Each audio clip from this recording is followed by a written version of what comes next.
Congressman Jerry Nadler, Ted Deutsch, and Eric Swalwell are introducing a bill that essentially would halt the statute of limitations on crimes committed by a president. Joining us now for more insight into all of this, criminal defense attorney and constitutional law expert Ken Belkin. Ken, thanks for joining us.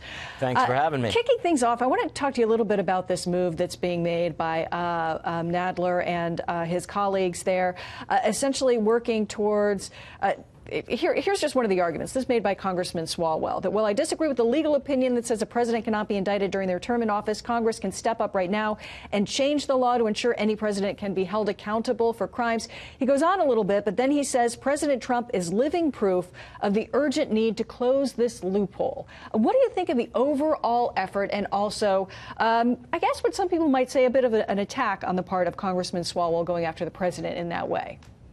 Look, the first thing we got to understand here is that this is an attack on the rights of the accused, all of the accused. We have statutes of limitations specifically to protect the rights of the accused. Now, additionally, with a president, in the Constitution, in Article 2, he has a pardon power. He has unlimited pardon power except in circumstances of impeachment, which, you know, could extend. It's never been decided whether or not that would apply to a sitting president being charged with a crime, because it's never happened. But many people think it would apply because of that one exception. And there's not only are they trying to vitiate the Constitution's pardon power, this law is a way of circumventing the Department of Justice's guidelines, which are based on that Constitution.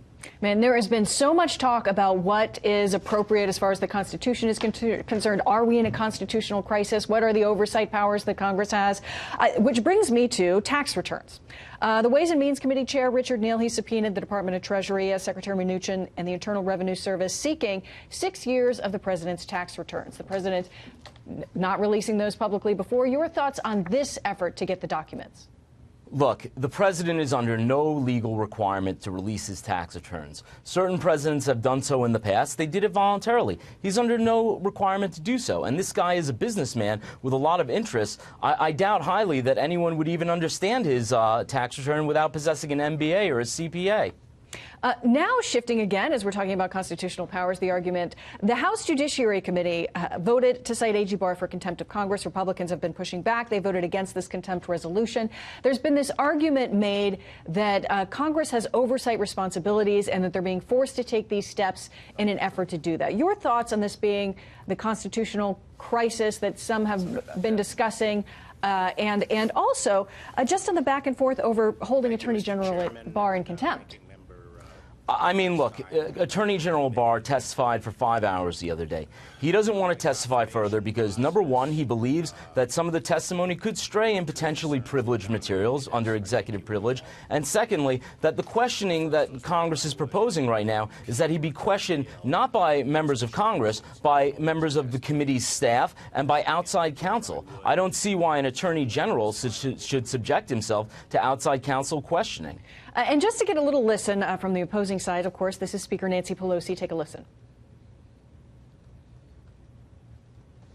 Oh, sorry about that here. I'll just kind of briefly tell you, in essence, what the speaker was saying. She was arguing that the president is almost self-impeaching because he is every day demonstrating, showing more obstruction of justice and disrespect for Congress's legitimate role to subpoena. So she's really pushing back directly on the president on these issues. Your thoughts on kind of that back and forth? Is there a bit of a power struggle? In a sense, our government is set up in that way. But to see it kind of blatantly playing out when we're talking about various subpoenas going forward.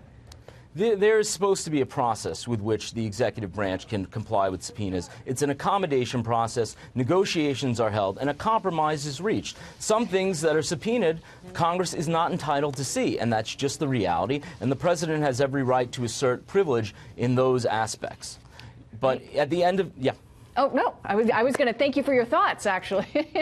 But you had one final thought. What were you about to say?